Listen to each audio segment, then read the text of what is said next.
Mais pourquoi Désiré Doué ne jouera pas le match face au Barça en Ligue des Champions? La version officielle, c'est qu'il est pas à 100%. La vérité, c'est qu'il a peur de la malédiction. Depuis des années, tous les joueurs qui finissent homme du match en finale de la Ligue des Champions sont maudits.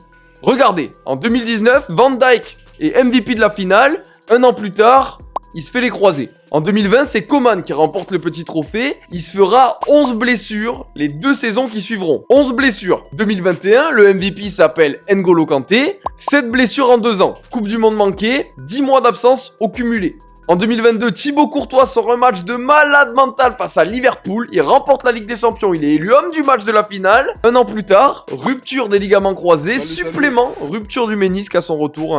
Année blanche, c'est génial. En 2023, Rodri marque en finale. Il est élu MVP. Résultat, un an plus tard, juste avant de recevoir son ballon d'or, les croisés. 2024, vous connaissez la musique. Carvajal, MVP de la finale.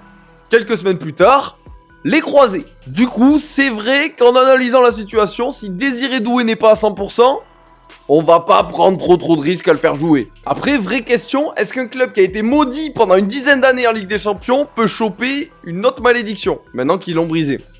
Je sais pas, petite question comme ça, envoyée au hasard. Une chose est sûre, c'est qu'on a un Barça PSG où on va se régaler et où c'est impossible de savoir qui va gagner. Tu regardes les stats, ils sont parfaitement à égalité sur les confrontations. Alors, on n'a plus qu'à regarder. Bon match à tous.